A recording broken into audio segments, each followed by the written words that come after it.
प्यारे बच्चों, आज हम यहाँ पर स्टैंडर्ड 10th का मैथ्स का पेपर फर्स्ट का एक्सरसाइज नंबर 1.3 हम हल करने के लिए जा रहे हैं। तो आज हम देखेंगे पहला जो एग्जाम्पल है, खाना पूरी कीजिए। तो इस एग्जाम्पल को हल करने से पहले मैं आपको और कुछ बातें बताऊंगा। ये जो हमने लिखा है इसे मुरब्बा कालिब कहेंगे हम। देखो 3, 2, 4, 5 ऐसे एदाद दिए गए। तो अब यहाँ पर ये पहला उमूदी सुतून है और ये दूसरा उमूदी सुतून है। तो हमको हल करते वक्त कैसे करना है, इसकी एक कीमत है बच्चों, याद रखो। तो कैसे करेंगे, ये जो पहले आपको लेफ्ट साइड जो नंबर आ रहा है, पहले जो उमूदी सुतून का जो पहला अदद है उसको इसका यहाँ पर तिरछा जाएंगे आप। ठीक है, इसका तिरछा नंबर में कौन नजर आ रहा है, 5। तो ये 3 को हम जर्ब करेंगे 5 से और इसमें से हम नफी करेंगे।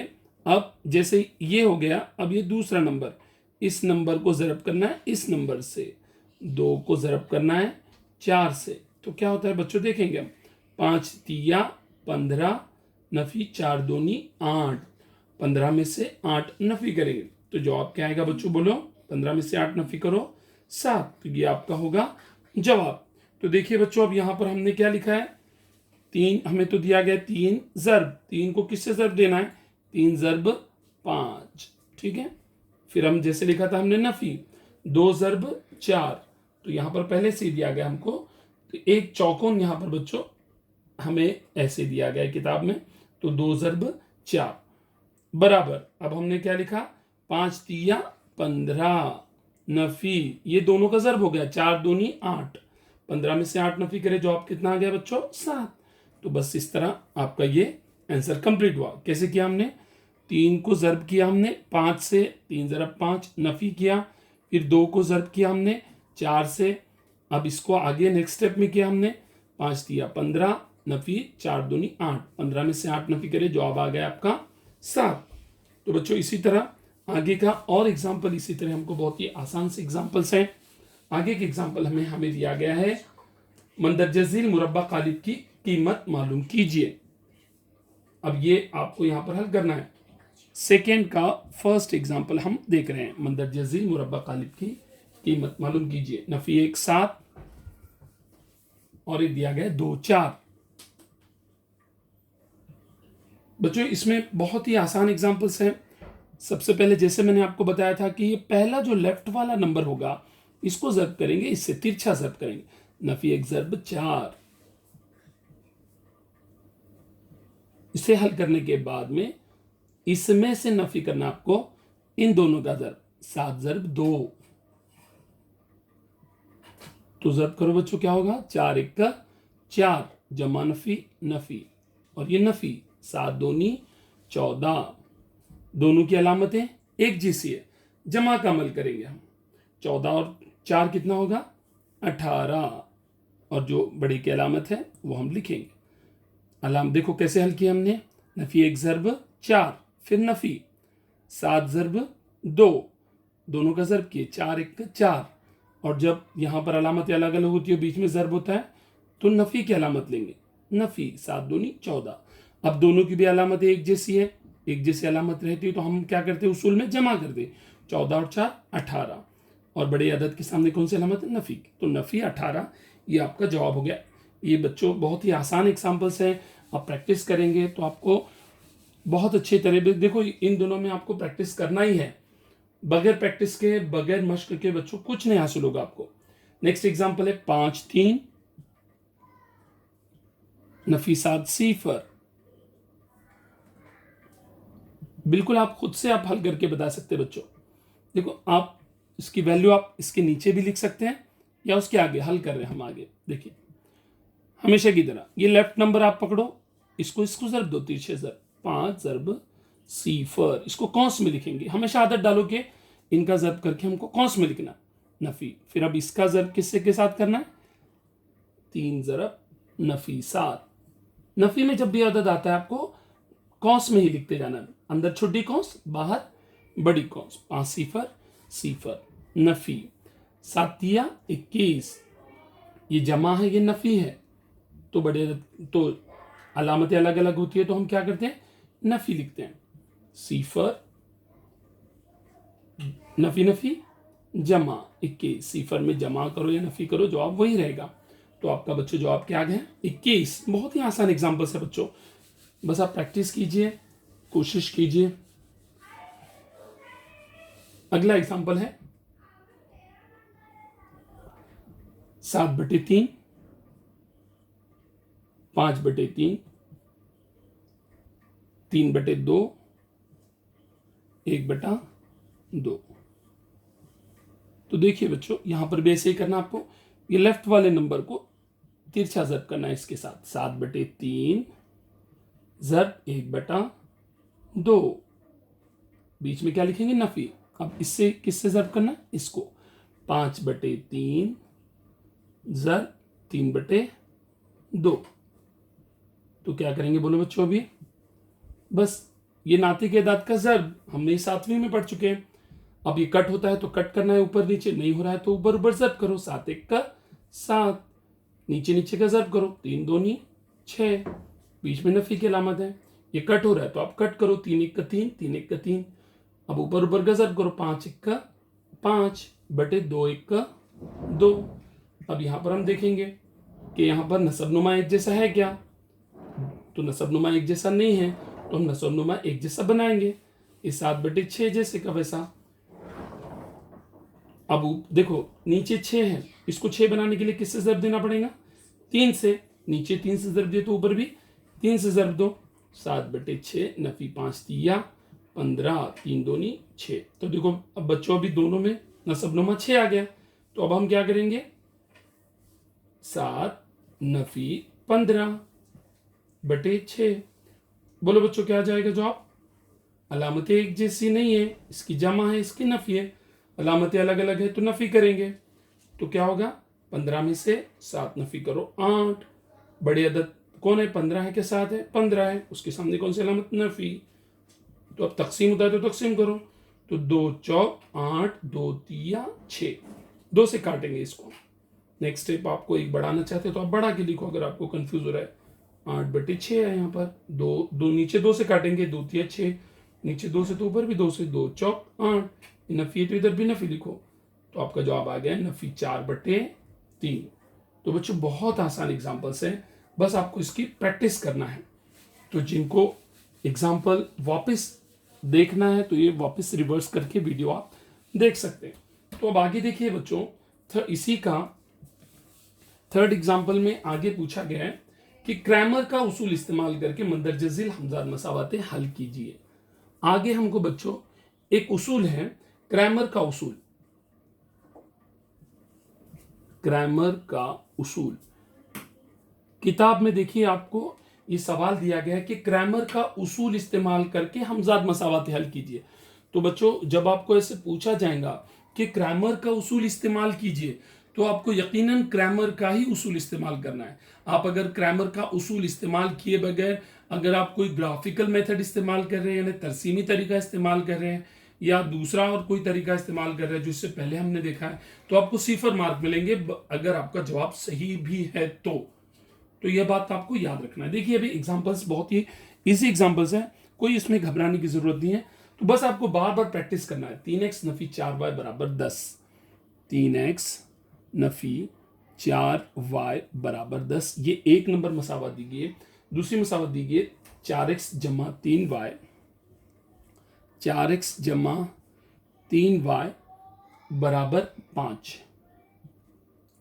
सबसे पहले इस टाइप के एग्जांपल में हमें जो मसावत दे दी गई है वही प्रॉपर आपको उतारे हैं नहीं देखना है। देखो मैं रिपीट कर रहा हूं, 3x नफी 4y बराबर 10 और दूसरी मसावत है 4x जमा 3y बराबर 5। ठीक है, तो अब यहां पर देखिए, ये आपको कभी भी आप जब भी आप क्रैमर का उसूल देखते हैं तो क्रैमर के उसूल में आप हमेशा चेक करेंगे कि मसावत इस सूरत में है या नहीं। ax जमा by बराबर c, ये इसी पैटर्न में होना चाहिए आपको। जब भी आपको बताया गया है कि आप क्रैमर का उसूल से एग्जाम्पल सॉल्व कीजिए तो आपका इस मेथड में होना जरूरी है, इस सूरत में मसावत होना जरूरी है। यानी x का रुकन फिर y का रुकन जमा यानी फिर जो भी है फिर बराबर, यहां पर मुस्तकिल अदद जो भी नंबर रहेगा, जैसे 10, 5 नफी में, जमा में, इसी सूरत में आपको लिखना है जब आप क्रैमर के उसूल से लिख रहे हैं। तो देखिए यहाँ पर तो है एक्स और वाई वाले एक तरफ, और जो मुस्तकिल अदद है वो एक तरफ, एक्स और वाई वाले एक तरफ, जो मुस्तकिल अदद है एक तरफ। सिर्फ आपको अब यहाँ पर जब भी आप इस मेथड से सॉल्व करेंगे बच्चों, तो याद रखो कि जैसे कि हम लिख रहे थे कि ax जमा by बराबर c, तो अभी यहाँ पर दो मसावाते हैं, तो इसके लिए हम x तो वही रहेगा, इस दोनों में मुस्तकिल, दोनों में मुतगैर तो वही है, इसमें x है तो इसमें भी x है, इसमें y है तो इसमें भी y। बदल रहा क्या है, x के साथ जो जरीब है वो बदल रहा है, जैसे कि यहाँ पे 3 है, यहाँ पे 4 है, यहाँ पे 4 है, यहाँ पर 3 है। तो इसको हम क्या करेंगे, एक नंबर मसावत है तो इसको 1 1 लिखेंगे, 2 नंबर मसावत है तो इसको 1 तो हो गया, 2 लिखेंगे, a2x जमा b2y बराबर, जैसे इधर c1 हुआ इधर c2। तो अब बोलिए बच्चों, आप ही खुद बताइए कि अब यहां पर a1 यानी क्या बन गया, a1 यानी क्या बन गया, ये 3 बन गया। उसी तरह इसमें b1 यानी क्या बन गया, b1 यानी ये अलामत के साथ लिखना है, नफी 4 बन गया। उसी तरह C1 यानी क्या है, यहां पर 10 है। ओके, उसी तरह यहां पर देखिए बच्चों, अब ये हो गया A1 B1 C1। अब उसी तरह A2 B2 C2। तो याद रखना है, जैसे 2 नंबर मसावत है तो A2 क्या है यहां पर 4, B2 यहां पर क्या है 3, C2 यहां पर क्या है 5। बस ये लिखने के बाद में आपका काम क्या है, गौर से देखो, आप यहां पर आपको बाद में क्या करना है, आपको यहां पर डी लिखना है। डी ये डिटर्मिनेंट, अंग्रेजी में मुरब्बा कालिब को यहां पर डी कहेंगे। अब यहां पर देखो कैसे हल करना है आपको।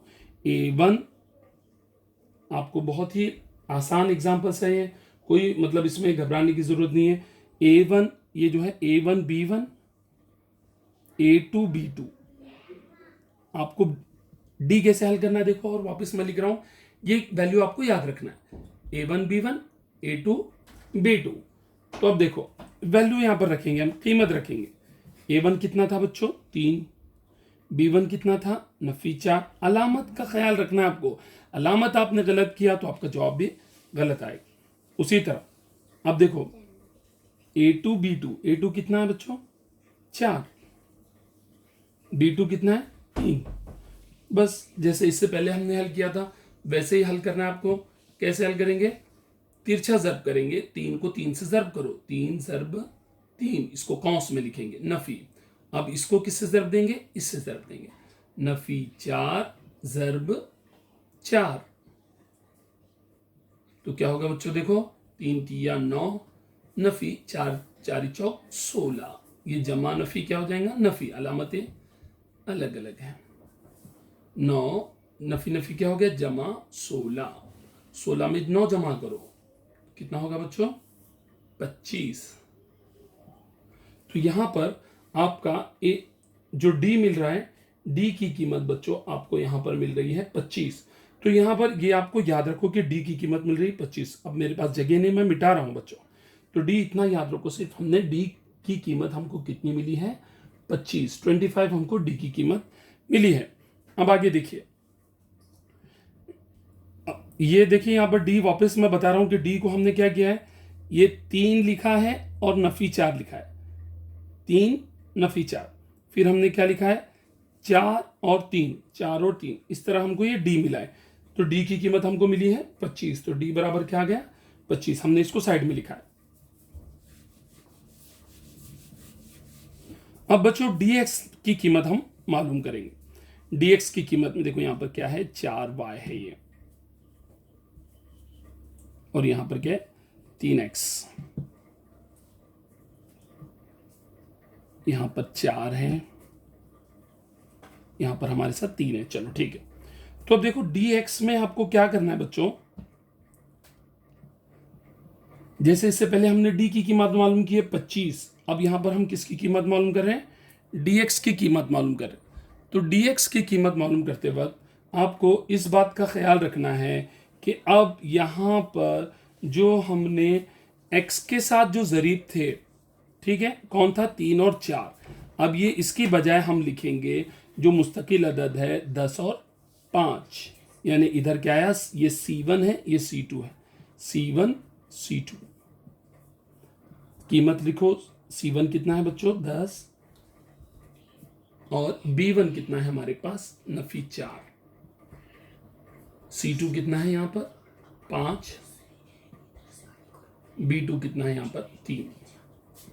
बस यहां पर इंपॉर्टेंट स्टेप यही है कि आप जब dx लिखेंगे तो x वाले जो जरीब है वो नहीं आने वाले यहां पर, फिर क्या आएगा इसकी बजाय जो C1, ये C1 है, ये C2 है, C1 C2 आएंगे यहां पर, और जो यहां पर पहले हमने लिखा था B1 B2 वो जैसे का वैसा होगा। तो अब तिरछा ज़रब करो, 10 के साथ किसको ज़रब करेंगे, 3, 10 ज़रब 3, और अब यहां पर नफी, और ये नफी 4 को ज़रब करेंगे 5 से। देखिए अभी 10 तिया 30, नफी 5 चौक 20, जमा नफी नफी 30, नफी नफी क्या हो जाएगा, जमा 20, 30 जमा 20 कितना होगा बच्चों, 50। तो हमने dx की अब कीमत मालूम की है 50, तो dx हमने मालूम किया है 50। तो ये बात को अब याद रखेंगे आप कि d हमने मालूम किया है 25, dx मालूम किया हमने 50। अब हमारे पास और एक कीमत मालूम करना है, dy। तो अब dy लिखते वक्त आपको क्या करना है, जरा गौर से देखो। जब आप dy लिखेंगे तो जो y के जो जरीब हैं, y के जो जरीब यहां पर b1 b2 थे, अब उसकी बजाय हम क्या लिखेंगे, c1 c2 लिखेंगे बच्चों। dy, जो y के जो जरीब थे, y के जरीब की जगह अब यहां पर हम क्या लिखेंगे, c1 c2, और इससे पहले जो हमारा d था a1 a2 जैसे का वैसा लिखेंगे।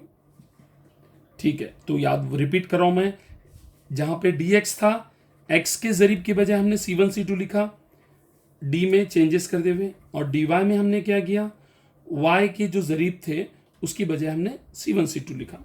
तो बच्चों वापस कीमत लिखेंगे, a1 क्या है हमारे पास 3, c1 क्या है हमारे पास 10, a2 4, c2 5। तो बच्चों यहां पर अब हम हमेशा की तरह हल करेंगे। तो ये तिरछा ज़रब करेंगे, 3 ज़रब 5, नफी इसका ज़रब करो अब इसके साथ, 10 ज़रब 4, 5 तिया 15, नफी 10 चौक 40।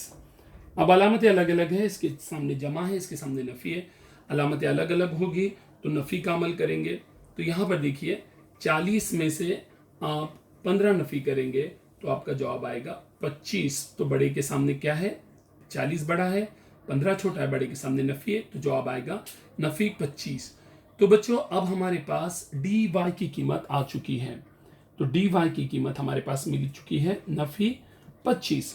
तो अब हमारे पास, आपको एक बात याद रखो, अब तीनों कीमत जो हमने मालूम की है हम लिख रहे हैं दोबारा।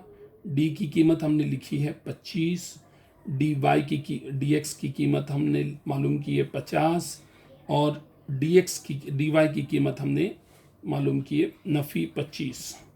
ये कीमतें लेकर हमको आगे एक फॉर्मूला आपको याद रखना है, बहुत ही आसान से फॉर्मूले हैं।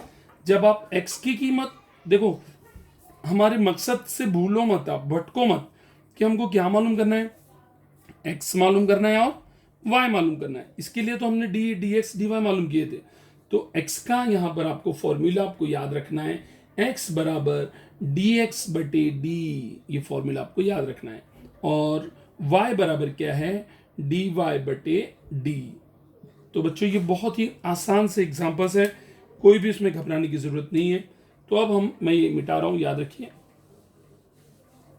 बस क्या किया मैंने, फॉर्मूला ये आपको याद ही रखना है, बाहर करना है, x बराबर dx बटे d, y बराबर dy बटे d।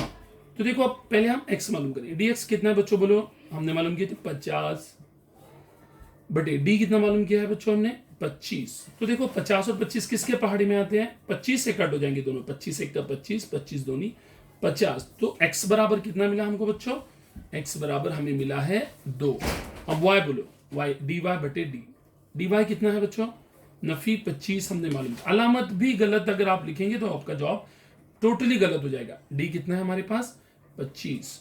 तो यहां पर हम दोनों भी 25 से कटोगे, 25 एक 25 बटे 25 एक 25, तो नफी की अलामत है। तो y हमारे पास बच्चों आ रहा है नफी a। तो यहां पर याद रखो, अब हमारे पास जो सॉल्यूशन मिला है x बराबर 2 और y बराबर नफी 1, यहां पर हमें दोनों भी मुतगैर की कीमतें मालूम हो चुकी है हमारे। तो हम यहां पर लिखेंगे, यहां पर देखिए बच्चों, आपको जब आप हल कर रहे हैं तो आखिर में हम लिखेंगे कि दी हुई हमजाद मसावतों का हल x, y क्या मिला आपको? x, y 2, Nafi 1। x कितना है हमारे पास?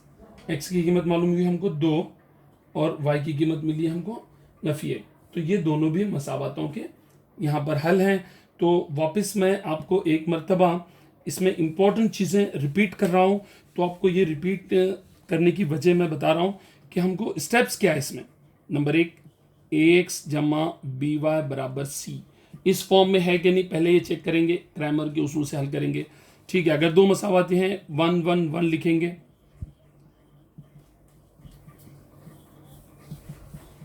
दूसरी मसावात है तो यहां पर जैसे a1 है तो a2 है, b1 है तो b2 है, c1 है तो c2 है।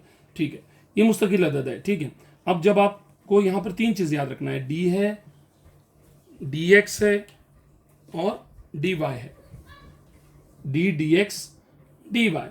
तो अब d में कौन रहेगा मैं आपको बता चुका हूं, d में ये दोनों रहेंगे a1 a2 b1 b2। ठीक है, अब तो dx में कौन रहेंगे बोलो? dx में x के मुतगैर नहीं रहेंगे। x के मुतगैर कौन थे? a1 a2, ये नहीं रहेंगे। फिर कौन रहेंगे? जो मुस्तकिल अदद है c1 c2, फिर ये b1 b2 जैसे का वैसा। ये dx हो गया। अब dy में बताओ, आप खुद बताओ कौन रहेंगे? dy में y के साथ जो है वो नहीं रहेंगे। फिर कौन? देखो पहले तो यहां पर कौन है? a1 a2, ये x के साथ वाला कौन है? a1 a2 हम लिखेंगे। लेकिन y देखो dy जब आप देखेंगे तो y के साथ जो जरीब है वो नहीं लिखेंगे। फिर कौन लिखेंगे? जो मुस्तकिल नंबर है, अदद है। ठीक है, ये d हो गया, dx हो गया, dy। अब इसके बाद हमारे पास फॉर्मूला आपको याद रखना है। x यानी क्या है? dx बटे d। dx की जो कीमत आएगी आपकी, dx की कीमत यहां पे रखेंगे, d की कीमत यहां पे रखेंगे, हल करेंगे, वो x मिलेगा आपको। फिर y, बस dy बटे d, जो dy की कीमत आएगी यहां रखेंगे और d की कीमत यहां पे रखेंगे, आपका जवाब आएंगे। ये मेथड है, ये तरीका है, जिसको एक तरीका, एक एग्जाम्पल आ गया, हजारों एग्जाम्पल आप कर सकेंगे। तो मेरे अंदाजे से आपको ये समझ में आया होगा। और जिसको भी अगर कुछ प्रॉब्लम भी है तो ये बच्चे क्या करेंगे, वापस ये एग्जाम्पल ये रिपीट करके देखो, इंशाल्लाह आपको मतलब इसमें कोई ना समझे ऐसे कोई प्रॉब्लम नहीं है। आसान एग्जाम्पल्स हैं, बस यहाँ पे आपको मेहनत चाहिए। और जो इंसान अगर समझो थोड़ा सा कमज़ोर भी है, आप याद रखो मैथ्स के उसूल के लिए फ़िलहाल तो भी एटलीस्ट अप टू 10th के लिए याद रखो कि जो अगर मैथ्स में कमज़ोर है, कुन जहन अगर किसी को लग रहा है कि यार मेरे को ये जम नहीं पाएगा, तो वो कभी नहीं कर पाएगा। जैसे मैंने एक ओलंपिक रेस मैंने परसों एक वीडियोज़ में देखने में आया मुझे, तो एक था जिसके पैर, दोनों पैर नहीं है, घुटने से कट चुके हैं उसके पैर। तो उसका जुनून था, उसका पागलपन था कि मैं इस रेस में दौड़ूंगा दौड़ूंगा दौड़ूंगा। और उसने अपने आर्टिफिशियल पैर उसने लगा दिए, मसनूई पैर उसने लगा दिए। और इतना शदीद उसका जज्बा था। जब उसका मैं इंशाल्लाह उसका वीडियो आपको व्हाट्सएप करूंगा या दूंगा मैं आपको आगे। इतनी बेहतरीन तरीके से उसने दौड़ लगाई कि वो रनिंग में सबसे अव्वल आ चुका है, फर्स्ट आ गया है। और बस उसका जुनून उसको आगे लेकर गया, उसकी कोशिश, क्योंकि दिल में जज्बा रहना चाहिए स्टूडेंट। आप कोशिश करो, इंशाल्लाह आप ज़रूर कामयाब हो जाएंगे। तो आपको और कुछ प्रॉब्लम लगे तो आप प्लीज़ बताइए, हम वो एग्जाम्पल सॉल्व करेंगे।